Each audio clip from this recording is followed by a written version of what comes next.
तो रात को पहनने के कपड़े सिरहाने दबाकर यानी सर के नीचे दबाकर सोए और जो उनकी नई चप्पल उन्होंने खरीदी वो नई चप्पल को और अपनी शेविंग किट को, शेविंग किट मतलब है ना, पता है ना, दाढ़ी बनाते हैं उसमें शेविंग का सब सामान रखते हैं, उस डब्बे को बिस्तर के नीचे दबाकर सोए। सुबह मुझे लौटना था, मुझे उन लोगों ने अच्छा पैसा दिया, मैंने सामान बांधा। अब सुबह उनको अपने घर के लिए निकलना था, तो जब वो लौटने लगे, निकलने लगे घर के लिए, तो उन्हें अच्छा खासा पैसा दिया गया, क्योंकि उन्होंने चिट्ठी में लिखा था ना आने जाने का फर्स्ट क्लास का भाड़ा किराया देंगे, तो वो किराया उन लोगों ने उनके हाथ पे धर दिया। मैंने सामान बांधा। मंत्री ने कहा, परसाई जी गाड़ी आने में देर है, चलिए स्वागत समिति के साथ अच्छे होटल में भोजन हो जाए, अब ताला लगा देते हैं।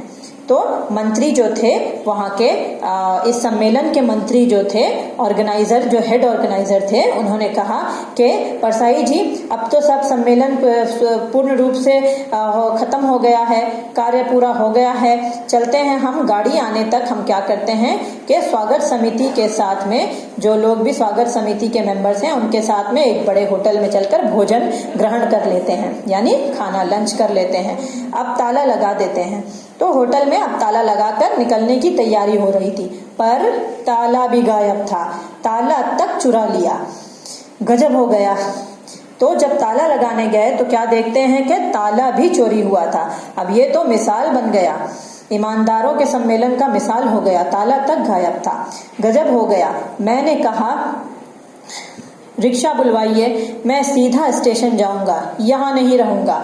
अब लेखक जी भयभीत होकर कहने लगे कि अब तो मैं यहाँ 1 मिनट भी नहीं रुकने वाला, रिक्शा बुलाइए, मैं सीधा स्टेशन जाऊंगा। मंत्री हैरान थे, बोले ऐसी भी क्या नाराजगी। मंत्री जी हैरान हो गए और कहने लगे लेखक जी से कि ऐसी भी क्या नाराजगी, मतलब उनको मनाने लगे कि हम खाना खाते हैं फिर निकलते हैं। मैंने कहा, यानी लेखक जी ने कहा, नाराजगी कतई नहीं है, बात यह है कि चीजें तो सब चुरा ली गई, ताला तक चोरी में चला गया। अब मैं बचा हूं, अगर रुका तो मैं ही चुरा लिया जाऊंगा। अब यहाँ पे व्यंग्य करते हुए, सटायर करते हुए, सरकास्टिकली क्या कहते हैं लेखक के, मैं तो अब यहाँ बिल्कुल भी नहीं रुकूंगा, क्योंकि मैं नाराज कतई नहीं हूँ, मतलब मैं नाराज बिल्कुल नहीं हूँ, मुझे बस यहाँ से जाना है, जल्द से जल्द यहाँ से निकलना है, क्योंकि अपने घर के लिए प्रस्थान करना है, क्योंकि यहाँ तो चीजों की ऐसी चोरी हो रही है कि एक ताला भी चुरा लिया गया। अब मैं यहाँ नहीं रुक सकता, क्योंकि अगर मैं यहाँ रुका तो मैं भी चुरा लिया जाऊंगा। देखा बच्चों, इस पाठ में इन्होंने क्या बताया है, लेखक जी ने बताया है, इस जगत में अच्छाई बुराई दोनों चीजें होती है बच्चों, अच्छाई भी होती है, बुराई भी होती है।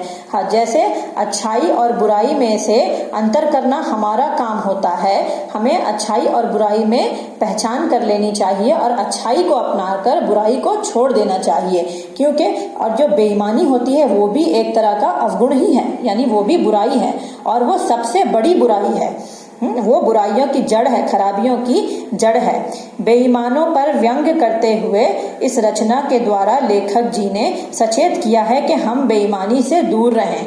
इस रचना के द्वारा उन्होंने हम लोगों को क्या बताया है, व्यंग्य करते हुए, यानी एक सरकाज़म के साथ, एक हंसी भाव के साथ, हास्य भाव के साथ वो क्या बता रहे हैं कि इस रचना में कि ईमानदारी बहुत अच्छी चीज है, हमें सचेत किया है, हमें इस चीज के बारे में बताया है कि हमें बेईमानी कभी नहीं करनी चाहिए, बेईमानी से दूर रहना चाहिए। तो बच्चों, ये हमारे संस्कार भी तो हैं, ये भारतीय संस्कार भी हैं, और हमारे रिलीजन में, हर धर्म में भी ये बताया जाता है कि हमें बेईमानी नहीं करनी चाहिए और ईमानदारी के साथ रहना चाहिए।